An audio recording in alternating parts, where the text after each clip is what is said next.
কি পেঁয়াজ আসতো এমন কি মাস শেষ হয়েছে? শরীফাত ব্যাপার কি খবর? এই তো আলহামদুলিল্লাহ ভালো ভাইয়া। এটা মাকে করা হয়েছে?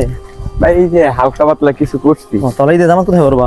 এই যে আমাদের মহল্লার মসজিদে। ও তাহলে ঠিক আছে, তো সকাল সকাল ফোন দিও। এখন আমি যাই, একটু হুজুরের সাথে কথা আছে আমার। আচ্ছা ভাই ঠিক আছে, আল্লাহ হাফেজ। বিসমিল্লাহির রহমানির রহিম عما يتساءلون عن النبأ العظيم الذي هم فيه مختلفون كلا سيعلمون ثم كلا سيعلمون ألم نجعل الأرض مهادا والجبال أوتادا وخلقناكم أزواجا وجعلنا نومكم سباتا وجعلنا الليل لباسا আসসালামু আলাইকুম হুজুর। ওয়ালাইকুম সালাম। হাসান কি অবস্থা? কেমন আছেন? আছি আলহামদুলিল্লাহ। বসো। হুজুর, রমজানে তো অনেক কিছু শিখলাম। এখন বাকি 11 মাস আমরা কিভাবে চলবো সেই বিষয়ে যদি আমাদের একটু বলতেন তাহলে অনেক ভালো হতো আমার জন্য। আচ্ছা আচ্ছা, তো রমজান মাসে আমরা কি শিখতে পারছি?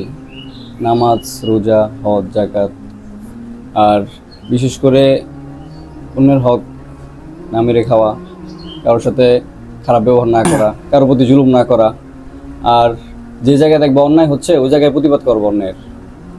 তো বাকি 11 মাস যে রমজানে যে আমলগুলো করছো, যা যা শিখছো, বাকি 11 মাস কি এটাই পালন করার চেষ্টা করবা। আল্লাহ তাআলা এটার মধ্যে কি খায়ের বরকত দিবেন। তো এই সম্বন্ধে একটি হাদিস আছে আবু সিরমা রাদিয়াল্লাহু তাআলা আনহু থেকে বর্ণিত, যে ব্যক্তি অন্য কারো ক্ষতি সাধন করে আল্লাহ তাআলা তা দিয়ে তার ক্ষতি সাধন করে। অর্থাৎ যে ব্যক্তি অন্যকে কষ্ট দেয় আল্লাহ তাআলা তাকে কষ্টের মধ্যে কি মেরে ফেলেন। তিরমিজি শরীফের হাদিস। তো আশা করি হাসান বুঝতে পারছো বিষয়টা। হ্যাঁ জি হুজুর, বুঝতে পারছি। তাহলে কালকে তো আমাদের ঈদের নামাজ, তো ফজর নামাজ পড়েই আশা করবো মসজিদে, ঠিক আছে? ইনশাআল্লাহ যাই হুজুর। ঠিক আছে, আসসালামু আলাইকুম, দোয়া করেন। অবশ্যই।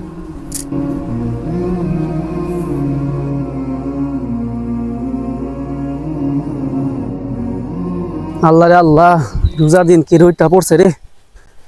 কালকে তো ঈদের দিন জামু গায়ে ভালো করে খাইছে তুই, কালকে জামু গা তোর তার দেখা হইতো না রে। আল্লাহ, যে রোদটা পড়ছে কালকে তো ঈদের দিন, যাই তুই মালিকের গেছে টাকাটা দেয় কিনা আজকে। তুই ভালো করে খাইছে রে, তোর তার দেখা হইতো না। একটু লইয়া যাবো তোর, যে রেট পড়ছে থাক আজকে।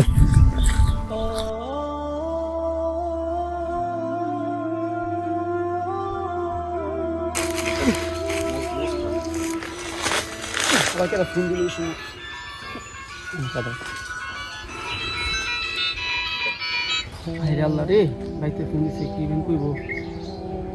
ওয়ালাইকুম সালাম বাবা, ভালো আছো? বাবা আমি তো এই যে কাজে আইছি বুঝছো, মালিক তোমরা ছুটি দেয় না এখনো। হ যামু, মালিকের কাছে যামু এখন বুঝছো। তুই টাকা পয়সা দিলে আমি কাল কামু বাবা, বুঝছো। তুমি রাগ করো না বাবা। আচ্ছা ঠিক আছে বাবা। এটা মার্কেট করছো? ওই না কিছু টাকা পাঠাইলাম বাবা। বাবা এই যে আমি যাবো বুঝছো, আমি যা টাকা পয়সা নিয়ে আজ কালকে তুমি আর আমি একলা নামাজ পড়বো, ঠিক আছে? তুমি রাগ করো না, ঠিক আছে বাবা? তা রাহি দিলে। হ্যাঁ আচ্ছা।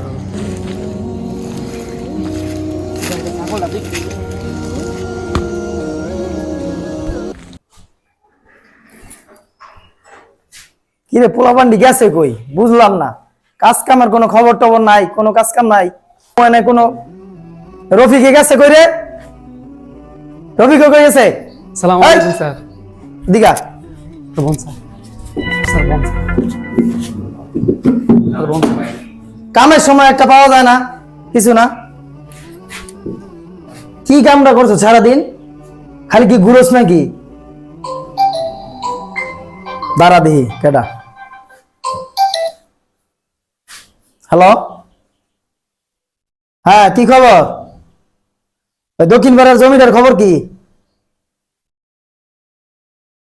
হ্যাঁ টাকা পয়সা রেডি আছে, তুই কাগজপত্র সব রেডি কর।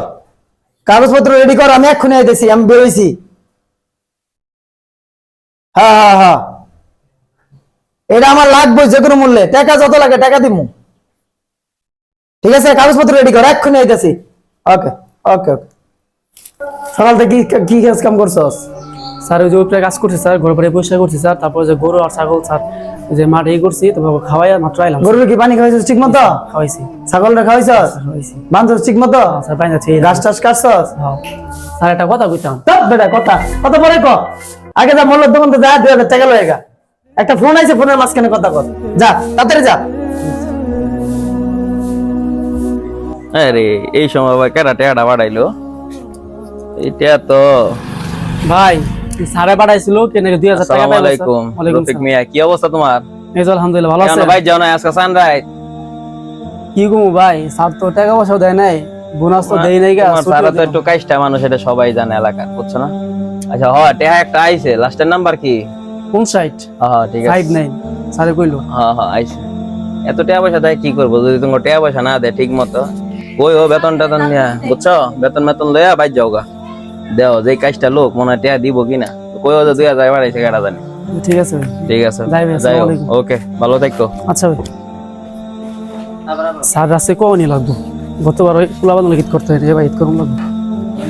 স্যার স্যার মূল্য 2000 টাকা দিয়েছে স্যার।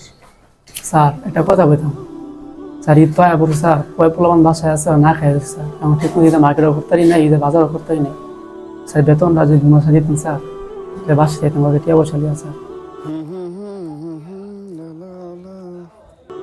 কি কইলি? কি পেঁয়াজ আস তুই? এখন কি মাস শেষ হইছে? মাস শেষ না ওর আগে টেয়া চাইতেছস? এখন হাত খালি, হাতে কোনো টাকা পয়সা নাই। ইচ্ছা শেষ হোক তারপর টাকা পয়সা দিব না। যা স্যার যা, কোনো কথা নাই, যা আনতে। যা। আসসালামু আলাইকুম আব্বা। ওয়ালাইকুম সালাম। কি আইছো? আসলাম তো, কই যেতেছ? বাধা দিতাম। বাজারে যেতেছ? ও, টাকা পয়সা লাগবে নাকি? দাঁড়াও, কিছু টাকা পয়সা নিয়ে দাও।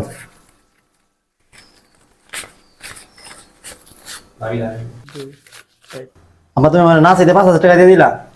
আর বাবা তুমি আমার একমাত্র পোলা, তোমার আর না দিলে আমি দিমু কারে? তোমার যদি আরো লাগে চাই আমি আরো দিব, সমস্যা নাই। তোমার সাথে আমার কথা আছে একটা। কি কথা বাবা বলো?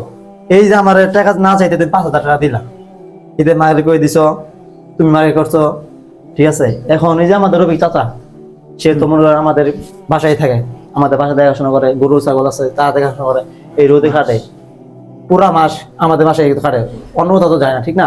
না, আমি উপরতে নামতাছি, দেখলাম তুমি তার সাথে খারাপ ব্যবহার করতেছো। কেন? সে তোমার কাছে বেতনটা চাইছে এবং বোনাসটা চাইছে, ঠিক না? তাকে তো বোনাস দেওয়া দরকার, তার পরিবার আছে, তার সন্তান আছে, ঠিক আছে? তার তো ন্যায্য বোনাস দেওয়া দরকার ছিল। তোমার বোনাস না দিতা, বেতন দিয়ে বলতা যে বোনাস দিতে পারবো না, ঠিক না? তো তুমি রমজান মাসে কি শিখলা? বাবা ভাই আমি তোমার কাছে কি শিখবো বলো? আজকে তোমার এই কাহিনীটা দেখা আমার এক হাদিস মনে পড়ে গেল। হুজুর এক হাদিস বলছিল আমাকে যে যেখানেই অন্যায় হবে সেখানে প্রতিবাদ করতে হবে। তুমি আমার বাবা, তাই তোমাকে বললাম তুমি এটা নিয়ে রাগান্বিত হইও না। রবি চাচা, আপনার বেতন কত? 4500 টাকা স্যার। দেখো তুমি আমার পেছনে 1000 টাকা খরচ করো, মাত্র 4500 টাকা তুমি টাকা দিতে পারলাম। এই হক মারাটা আমাদের ঠিক না, ঠিক আছে? এই হক মারাটা রমজান মাসে আমাদের ঠিক হবে না, ঠিক আছে? রবি চাচা, এখানে 5000 টাকা আছে, আজকে আপনি বাড়িতে চলে যান, ঠিক আছে? বউ আছে, ছেলে আছে, সবাইকে নিয়ে ঈদ করেন। আপনি বাকি ঈদের 7 দিন পর আইসা আমাদের বাসা আসবেন। বাসার কোনো কিছু নিয়ে চিন্তা করতে হবে না, সবকিছু আমি দেখে নেব, ঠিক আছে? তাহলে আমি যাই, আমার বাজারে কাম আছে। আচ্ছা রফিক মিয়া, তুমি কিছু মনে করো না, আমি বিভিন্ন রকমের টেনশনে থাকি তো, এই জন্য আজকে আমার ছেলে আমার চোখটা খুলে দিল, ঠিক আছে? আমি অনেক লজ্জিত, ঠিক আছে? তুমি কোনো কিছু মনে করো না, না স্যার, দুঃখ আমার স্যার টুক্ষ নিও না বলেছেন, মনে, ঠিক আছে? তুমি বাড়িতে যাও, আমার ছেলে যখন বলছে এর মধ্যে আর আমার না করার কিছু নাই, আর তুমি ইয়ে করো, সাথে আরো 2000 টাকা নিয়ে যাও, এটা নিয়ে তোমার পরিবারের জন্য কাপড় চোপড় কিনো, কিছু মনে করো না। তাহলে রফিক মিয়া, তাহলে তুমি সাবধানে যাও, ঠিক আছে? আবার দেখে শুনা চলে এসো, ঠিক আছে? আচ্ছা ঠিক আছে, যাও তাহলে। এই সমাজের এখন অনেক এরকম মানুষ আছে যারা পেটের তাগিদে অন্যের ঘরে কাজ করে, কিন্তু তারা এরকম ধরনের অন্যায় শিকার। আল্লাহ তাআলা আমাদের সঠিক বোঝার তৌফিক দিক। আমিন।